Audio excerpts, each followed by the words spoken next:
Hello students, I am Mr. Zhang Verma and we represented our fourth video in a row with Open Academy, and today's topic is number of atom per unit cell represented by capital Z. जैसा कि आप लोगों को पता ही है कि हमारा जो कोर्स है वो कॉम्प्रिहेंसिव कोर्स है, तो इसमें हम रेगुलरली जैसे बोर्ड की क्लासेस आपका स्कूल्स में चलते हैं उसी तरीके से हम पूरा एक कोर्स आपको कंसिडर करेंगे। तो let's start with today's lecture. So the today's topic is number of atom per unit cell, है ना। तो आज का जो टॉपिक है वो हमारे पास है number of atom per unit cell. First of all मैं बात कर रहा था कि आखिर हमें पता चलेगा कि हम number of atom per unit cell की हमें ज़रूरत क्यों पड़ी। तो पहले उस पर थोड़ा सा चर्चा कर लेते हैं, फिर उसके बाद इजीली कैलकुलेट करके मैं आपको बताऊंगा कि what is the value of Z for different unit cells, है ना।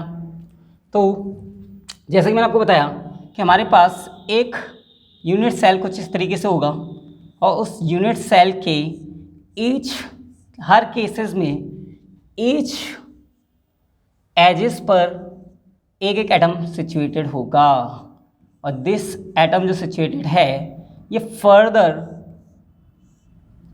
आठों साइड से इस तरीके से आपका 3D रिप्रेजेंटेशन में अगर आप देखें आठों साइड से क्या होगा, फर्दर कुछ क्यूब से आपका जुड़ते हुए मिल जाएंगे, है ना। यहाँ पर भी ये जुड़ा हुआ है, ये इस तरीके से इसका 3D ओवरव्यू आपको समझ में आ रहा होगा, है ना।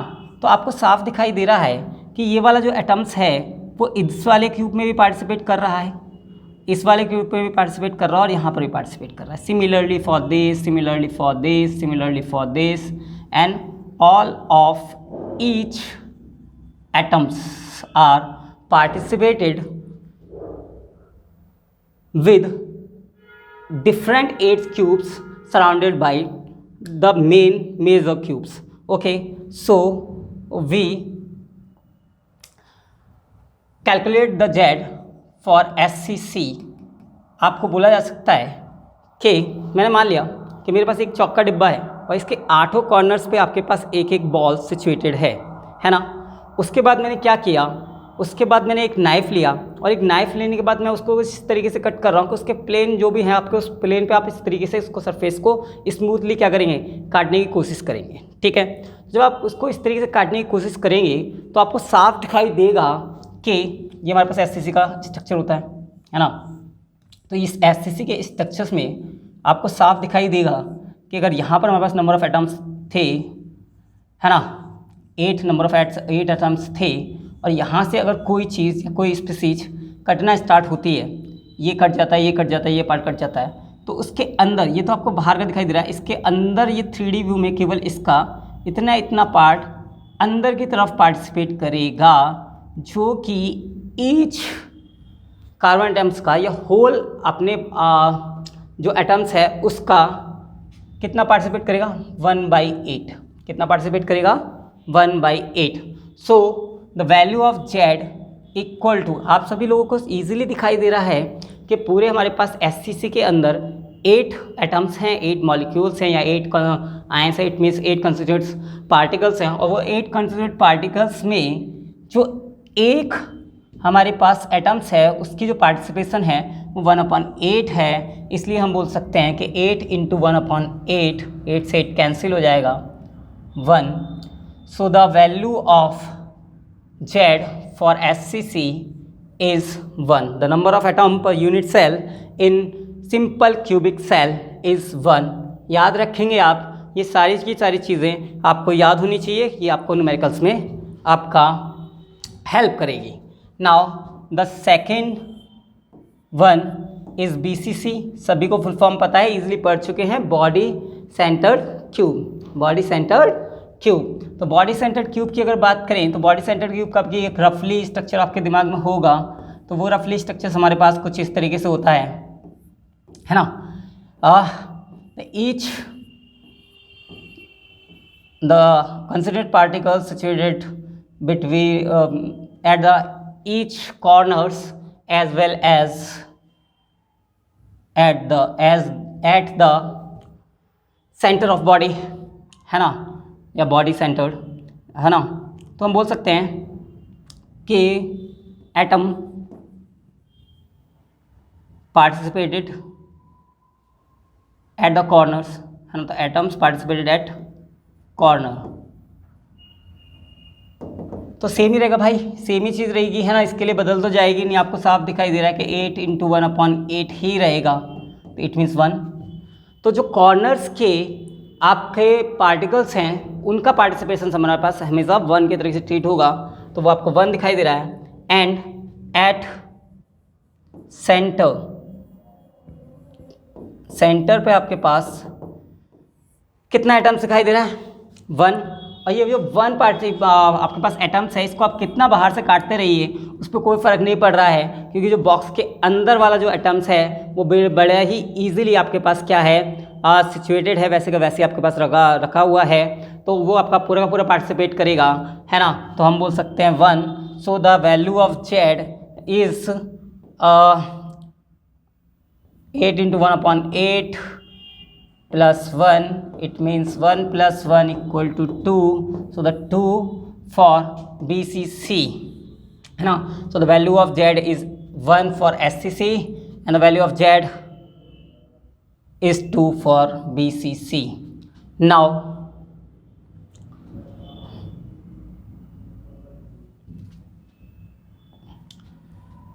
for FCC की अगर बात करें तो फेस सेंटर्ड क्यूब की अगर बात करेंगे तो फेस सेंटर्ड क्यूब के लिए हमारे पास क्या होता है, डायग्राम आपके पास ये है ना, जब ये डायग्राम आपके पास है और इस डायग्राम में आपके पास साफ दिखाई दे रहा है कि the constituted particle situated at the each corners as well as the center of the face 1 2 3 4 5 and 6. So this is the FCC. So calculations of Z for FCC is at corner. You all candidates are know that 8 × 1/8. So it is the 1, but at all faces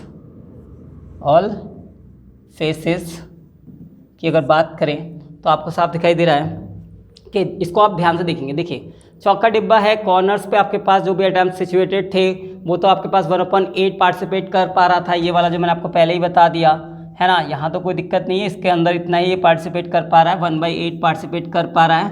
but ये जो faces वाले atoms हैं, ये जो faces वाले atoms हैं, आप consider करिए, अब अपने माइंड में इमेजिन कीजिए कि एक आपके पास क्यूब है और चौक का डिब्बा है, और चौक के डिब्बे के इधर एक बीच में हमने बॉल को, एक आपके पास प्लास्टिक की बॉल को क्या कर रखा है, बीच में सिचुएटेड कर रखा है ना। तो जब आपने उसको बीच में सिचुएटेड कर रखा है और आप एक नाइफ से उसको अगर कट करने की कोशिश करेंगे तो आपको साफ दिखाई देगा कि कट करने के बाद उसका हाफ पार्ट इधर चला जाएगा और एक हाफ पार्ट इधर पार्टिसिपेट रखेगा, इधर की तरफ होगा, है ना।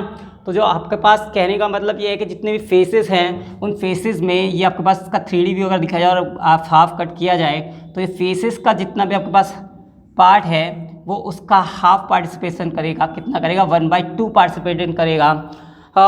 तो फेसेस पे हमारे पास जो एटम नंबर ऑफ एटम्स है वो आपको ईजिली दिखाई दे रहे हैं, वो है हमारे पास 1 2 3 4 5 और 6।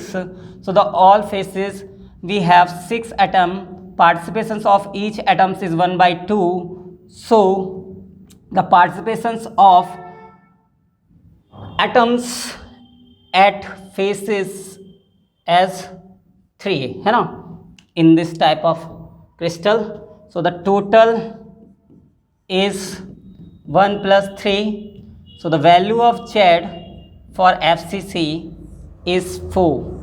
So you easily calculate the value of Z. You easily calculate the value of Z for each type of crystal, SCC, BCC, FCC and as well as A centered. So मैंने आपको SCC, BCC और FCC में number of Z या number of particles between the बता दिए हैं, the number of particles या number of atoms per unit cell बता दिया है, जेट की वैल्यू बता दी है। आपका वर्क ये है कि आप सभी लोगों को एक सेंट हमारे पास और बचा हुआ था सी लैटिस है ना। तो आप सब लोगों का ये होमवर्क है कि आप सभी लोग सी लैटिस के लिए है ना, या एज सेंटर्ड क्यूब के लिए जेट की वैल्यू कैलकुलेट करके लाएंगे और मुझे कमेंट करके बताएंगे। Clear? So in this table we easily show that in the case of SCC at corner participation of atoms is 8 into 1 by 8 equal to 1. At center no atom are situated, so 0. At faces no atom are situated, so 0. So the value of Z for SCC is 1. Clear? Next one is BCC. In BCC, the number of participations of atom is 8 into 1 upon 8 equal to 1 at the corner. At center, we know that one atom are participation, but at corner no atom are situated. So the value of Z for BCC are 2. Yeah. Now for face-centered cubic cell, the participations of constituent particles is 8 into 1 upon 8 equal to 1. At the center no atom are situated, but the faces we have 6 atom are situated. The participations of atoms are 1 by 2, so the total atoms are participates is 3. So the value of Z for FCC is 4. So you easily to able the value of calculate the value of Z after this section. So calculate for the C lattice. Now the next article for you is a good article and an important article, important derivations, important relations for your examination as well as MCQ type questions.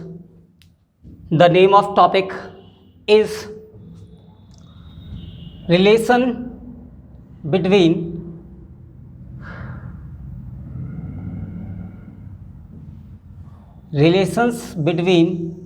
nearest neighborhood nearest neighborhood D and radius R and age length A.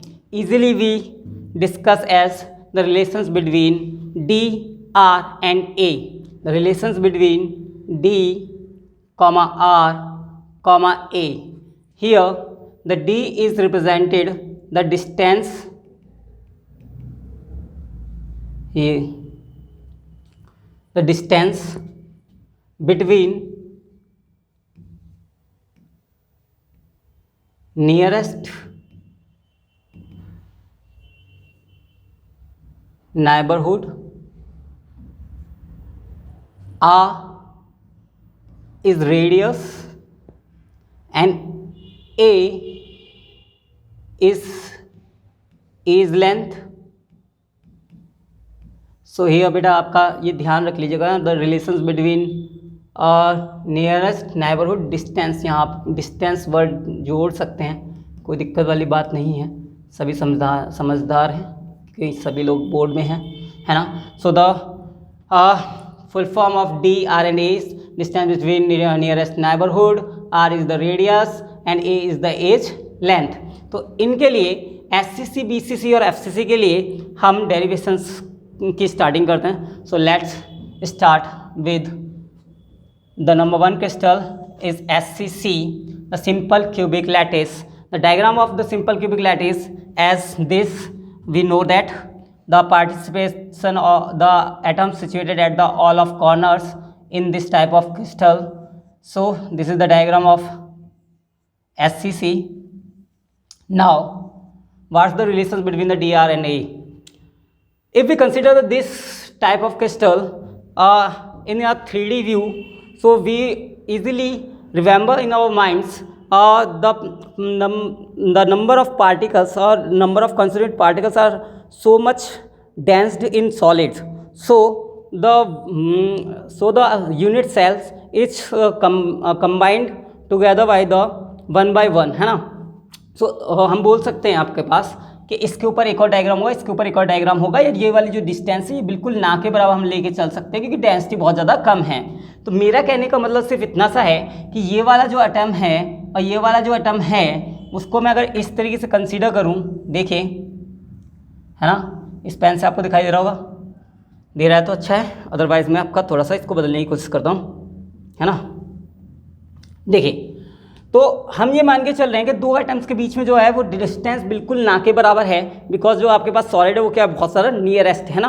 हालांकि उसमें आपके पास एक space होगा, 3D space होगा, पर इस case में हम इसको नेगलेक्ट मान के चल रहे हैं. तो हमारे पास जो इमेजन होगी आपके पास दो एटम्स का बिल्कुल वो इस तरीके से होगा, है ना. अब now this is the centre of one atoms, this is the centre of second atom. The distance between the both of nearest atoms are represented as small d, है ना. So this is the small d. The value of radius is always considered as r. So we easily show in this diagram what's the relations between d and r. The relations between D and R is D is equal to 2R. The D is equal to 2R. So we easily written as the D equal to 2R. In this relations आपको कोई भी दिक्कत नहीं होगी, बहुत ही आसान सी बात है, आपको दिखाई दे रहा है. बट अब बात आती है, ये तो बात हो गई डिस्टेंस और भैया रेडियस की.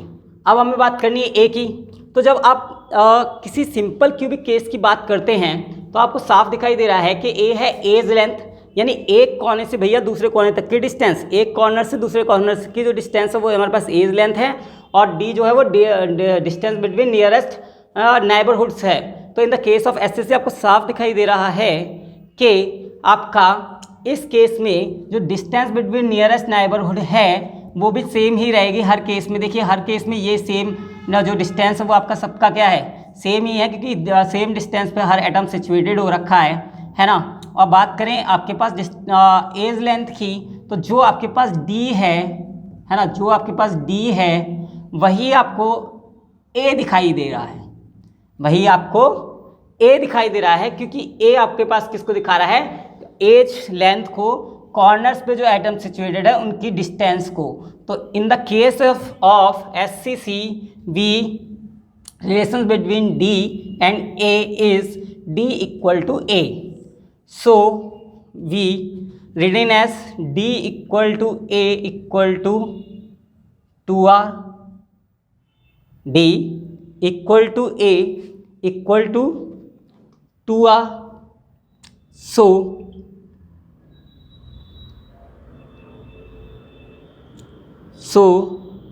the relations between the D and R is what?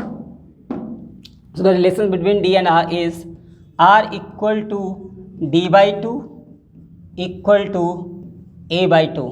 So this is the relations between D, R and A for SCC. Very very important for your numerical view and MCQ for this chapter. So the next slides and the next relations between the DRNA in the case of BCC, in the case of BCC, है ना. So in the case of BCC we know that what is the BCC. Once again we define you, the those type of crystal या those type of unit cell in which the all of atoms situated at the corners as well as also as at the center is known as BCC. Now the relations between nearest वो D, R and A है ना, तो इसके लिए भी आपका D R और ए में रिलेशंस देखेंगे. इजीली देखिए, in this structure in the BCC, in BCC 3 atoms along the body diagram touch each other, then the distance between nearest neighborhood. यहाँ ये कह रहा है कि इसके केस में आपके पास एक ही रो में आपको 3 एटम्स दिखाई दे रहे हैं. देखिए 1, 2 और 3 है ना, 1, 2 और 3. तो इसके लिए भी हम कंसीडर करेंगे आपके पास आपका रिलेशंस बिटवीन डी, आर और ए. चलिए कंसीडर करते हैं और स्टार्ट करते हैं. तो जब भी हम क्या कर सकते हैं, आपका इस डायग्राम को स्टार्ट करते हैं तो सबसे पहला काम हमारे पास होता है डिस्टेंस बिटवीन नियरेस्ट एटम निकालना या नियरेस्ट नेबरहुड निकालना. तो हम बोल सकते हैं यहाँ पे लिखेंगे डिस्टेंस बिटवीन नियरेस्ट एटम लिख लीजिए, नेबरहुड लिख लीजिए, कोई दिक्कत वाली बात नहीं है. एटम लिख लेंगे तो भी कोई दिक्कत नहीं है, इजीली आप समझ सकते हैं, अंडरस्टूड कर सकते हैं, है ना, नेबरहुड है ना. तो इस केस में अगर आप इसको ए मान लें, इसको बी मान लें, इसको सी मान लें और इसको डी मान लें, तो भैया इस डायग्राम में सबसे पास वाले एटम हमें कौन से दिखाई दे रहे हैं? इस डायग्राम में सबसे पास वाले एटम हमें कौन से दिखाई दे रहे हैं? भाई ऑब्वियसली बात है, आप ऐसे अगर देखेंगे एक हमारे पास चौका डिब्बा है, 8 कॉर्नर्स पे एक एक बॉल सिचुएटेड है, बीच में एक और बॉल आपके पास सिचुएटेड है. तो ये वाली बॉल और इसके जो बीच में सिचुएटेड है ये वाली बॉल की डिस्टेंस आपको क्या होगी? कम दिखाई देगी ना, सबसे पास में दिखाई देगी. वो आपको डायग्राम में भी दिखाई दे रही है कि ये वाला एटम जो है और ये वाला जो एटम है वो सबसे पास में दिखाई दे रहा है ना. तो हम भी बोल सकते हैं कि distance between nearest neighbourhood is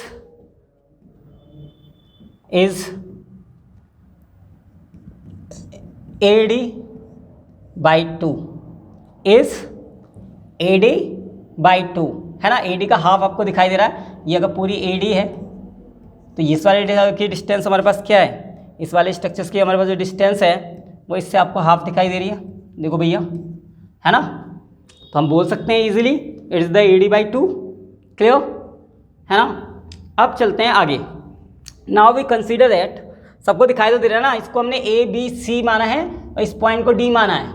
अगर किसी को दिक्कत है तो इस आर्टिकल्स को मैं इधर एक रफ पेज पे इजीली दोबारा से आपको करके दिखा सकता हूँ, है ना. तो यहाँ पे देखेंगे, मैं दोबारा से एक डायग्राम को बना रहा हूँ.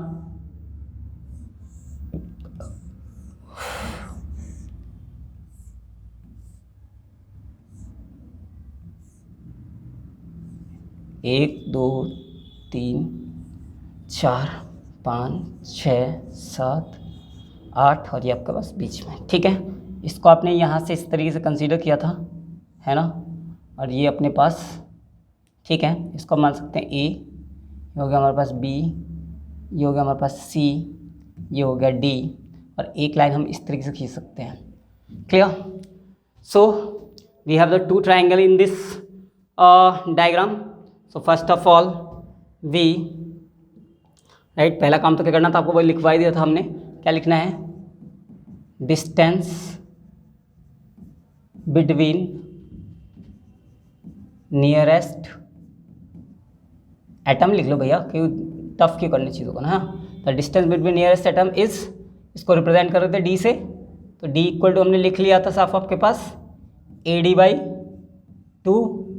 क्वेश्चन नंबर फर्स्ट, इसको आप क्वेश्चन नंबर फर्स्ट मान लीजिए, है ना.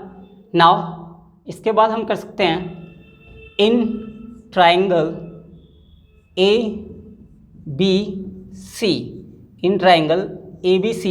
तो भैया ABC आपको साफ दिखाई दे रहा है, ये वाला हमारे पास जो डायग्राम वो हमारे पास है ABC, है ना. इसमें आप पाइथागोरस लगा दो, पाइथागोरस सबको आते हुए, कोई दिक्कत वाली बात नहीं भैया, कि AC का whole square equal to A B का whole square plus B C का होल स्क्वायर। पाइथागोरस में आपको सवाल दिख रहा है कि ए सी का whole square equal to A B का whole square plus B C का whole square. In this case BCC में आपको साफ दिखाई दे रहा है कि हमारे पास जो भी आपके पास डिस्टेंस है एक कॉर्नर से दूसरे कॉर्नर तक की, उसको हम क्या कंसिडर करके चले हैं, स्मॉल ए। तो हम बोल सकते हैं कि भैया यहाँ से लेके यहाँ तक की जो डिस्टेंस है वो भी स्मॉल ए है, यहाँ से यहाँ तक की जो डिस्टेंस है वो भी आपके पास स्मॉल ए है, क्योंकि एज लेंथ है। सो ईजिली अगर मैं यहाँ पर ए पुट कर दूँ तो A square plus A square is 2a square. So the value of AC equal to under root 2a. This is our equation number 2. Now we consider another triangle ADC.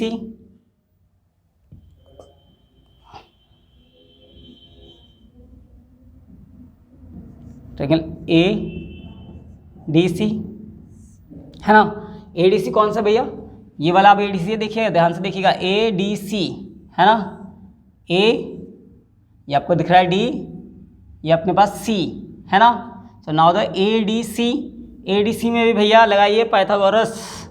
तो AD का whole square equal to AD का whole square equal to AC का whole square plus CD का whole square है ना। तो ये आपके पास कुछ इस तरीके से पाइथागोरस लग जाएगा। ध्यान से देखो भाई, इस इक्वेशन से AC का होल स्क्वायर की वैल्यू डायरेक्ट अपने पास 2a स्क्वायर मौजूद है, तो इसको उठाकर हम यहाँ पटक देंगे तो ये जगह 2a square. Now we want the value of CD। So the value of CD is always a because this is also one other edge and length. ये भी आपके पास एक एज अलग लेंथ है अलग से, तो यहाँ से लेके यहाँ तक की डिस्टेंस भी आपके पास क्या होगी, a होगी। तो ये हो गया हमारे पास a square. So the value of 3d square is AD square is 3a square. यहाँ से इजीली हमारे पास जो वैल्यू आएगी आपके पास AD की, वो हमारे पास हो जाएगी under root 3a। This is the equation number 3। So from equation first and third we know that the D equal to AD by 2. The D equal to AD by 2. The value of AD is under root 3a. So the value of D equal to under root 3a by 2। आप easily देखिए, ये वाली AD की value को उठा के बस हमने यहाँ पे पटक दिया है, रख दिया भैया है ना, इजीली। हाँ, तो ये आपके पास क्या जाएगा अंडर रूट 3a अपॉन 2।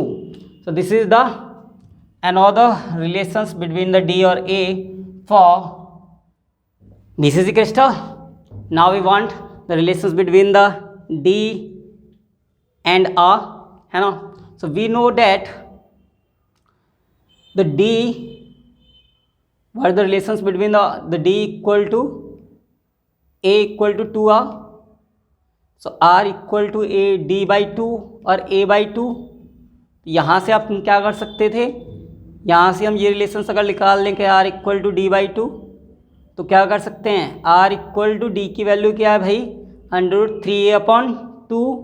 उठाकर हम इसको रखेंगे under root 3a upon 2 divided by भैया 2 है ना।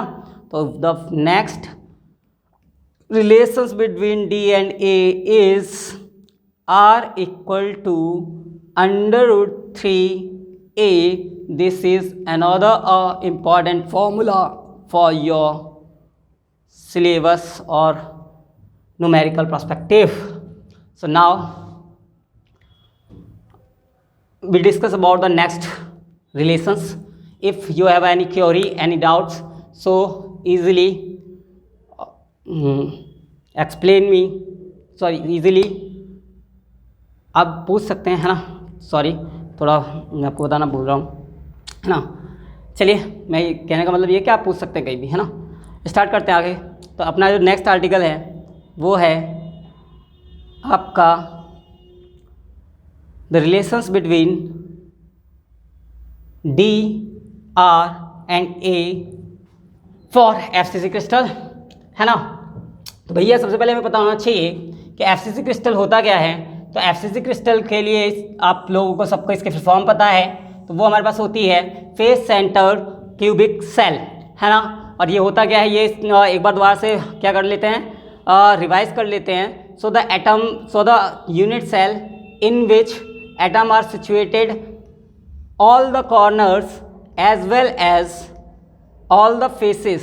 Faces means 1 2 3 4 5 6, ये मैंने आपको बताया 2D डायग्राम में हमारे पास है। तो ये हमारे पास कहलाता है आपके पास FCC। इसके लिए भी बात करेंगे और इसके लिए भी हमें क्या करना पड़ेगा, आपका तीनों में रिलेशंस बताना पड़ेगा, किसमें, डी में, आर में और ए में। तो कंसीडर करते हैं, एक बार दोबारा से स्टार्ट करते हैं एफसीसी के लिए। तो इसमें भी आपका वही है कि आप अगर देखें तो इसमें भी हमारे पास 3 जो एटम्स है वो एक ही रो में दिखाई दे रहे हैं। ए, इसको अगर मैं ए मान रहा था, इसको बी मान रहे थे, इसको सी मान रहे थे, तो बीसीसी के डायग्राम में ये चीज़ हमारे पास ए और डी के बीच में थी। एफसीसी के डायग्राम में हमारे पास ए और सी के बीच में कंसीडर हो रही है, हालांकि हो तो और भी केसेस में सकती है, बट हम ये आपके पास ए और सी के बीच में कंसीडर करके चलते हैं। Clear. So the distance between nearest neighbourhood is the distance, यहाँ से भी आपके लिखने हमको the distance between nearest atom लिख लीजिए, नाइबरहुड्स लिख लीजिए, कोई दिक्कत नहीं है। डी इक्वल टू, इसको मैं ए बी और सी मानूँ तो भैया इसको ए बोल लिया ना मैं, ये आपको थोड़ा सा दिख नहीं रहा होगा, है ना। इसको ए मान ले रहे हैं, देखिए ए लिखा हुआ है, यहाँ बी लिखा हुआ है, ये सी लिखा हुआ है ना। तो हम बोल सकते हैं AC/2, AC/2 भैया इसका आधा दिख रहा है ना, क्योंकि हमारे पास AC/2, ये आप यहाँ पे लिख सकते हैं। ये पूरा डायग्राम मैं आपको बना के दोबारा से दिखा दूंगा, AC/2। This is our equation number first. यहाँ पर भी आपके पास पहला जो पैरा है वो जो क्लियर है वो आपको बहुत बोल रहा है, in FCC the 3 atoms along the body diagrams touch each other then the distance between nearest neighbourhood, है ना। तो वो चीज़ मैंने आपको बता दी है। नेक्स्ट इसका मैं आपको डेरिवेशंस करके दिखाता हूँ फॉर द एफसीसी। तो एफसीसी के केस में आपका हम क्या करते हैं, थोड़ा सा एक डायग्राम बना लेते हैं, उसके बाद उसमें मैं आपको आर्टिकल्स करके दिखाता हूँ। तो ये कुछ आपको इस तरीके से 1 2 3 4 5 6 7 8, है ना। सो this is the diagram of FCC. All of face का मतलब भैया 1 2 3 4 5 और 6, है ना। 5 फ्रंट और 6 आपके पास बैक साइड पे होना, दोनों फेसेस पे आप समझते हैं इतना, है ना। तो ये हो जाएगा। यहाँ पे भी क्या करना है, हमें कंसीडर करना है। तो स्टार्ट करते हैं फिर, है ना आपका। तो क्या होगा, देखिए भाई यहाँ जो हमारे पास पॉइंट है उसको आप ए कंसीडर करके चलिए, इस वाले को बी करके चलिए, इस वाले को सी करके चलेंगे। तो आपके पास ये ए बी सी एक डायग्राम आ रहा है, इसके बीच में एक एटम सिचुएटेड है। यहाँ काम मेरे हिसाब से इतने से चल जाएगा, है ना। तो इतना ही करते हैं। तो पहला हमारे पास था the distance between nearest atoms, या पहली इक्वेशन हमारे पास D इक्वल टू AC/2। ये तो इक्वेशन नंबर फर्स्ट था ही, है ना। टाइम वेस्ट करने का कोई ज़रूरत नहीं है। फिर दोबारा पास आपके पास होगा इन ट्राइंगल ABC, सेम चीज़ है, आप पहले कर चुके हो। पाइथागोरस आपको दोबारा से लगानी है। तो AC का whole square equal to AB का होल स्क्वायर प्लस BC का whole square. The value of AB and BC is A, because ये सभी आपके पास क्या है, एज लेंथ को दिखा रहे हैं, कॉर्नर्स के लेंथ को दिखा रहे हैं। इसको A कंसीडर करके चले थे भैया। तो ये क्या हो जाएगा हमारे पास, A का होल स्क्वायर प्लस A का whole square. It means this is the 2A square. तो this is the equation number second. तो ये आपके पास इक्वेशन नंबर सेकंड हो जाएगी। यहाँ से आपके पास AC की वैल्यू आ जाएगी और AC की वैल्यू हमारे पास होगी √2a। इसको आप थर्ड मान लीजिए, वैसे कोई ज़रूरत नहीं थी। बट नाउ फ्रॉम, समझदार हो बच्चों, from first and third we easily relate this, the D equal to AC/2, sorry there is not a AD, this is AC है ना। तो AC equal to √2a upon √2a है ना। तो D equal to AC/2 form equation first. So the value of AC is √2a is divided by 2. So this is the another relations we derivate for FCC. Again we know that the D equal to R equal to A, या R equal to D/2 equal to A/2। इससे अभी हमें कोई मतलब नहीं है, sorry D, हाँ आपके पास क्या होना चाहिए नाउ, आपके पास हो गया D/2 ना। तो ये आपके पास R और A में हमें निकालना है। तो R आपके पास इक्वल टू D/2, तो R इक्वल टू आपके पास D की वैल्यू क्या है √2a/2। So the R equal to √2a/2 divided by 2। So the last derivate formula is the radius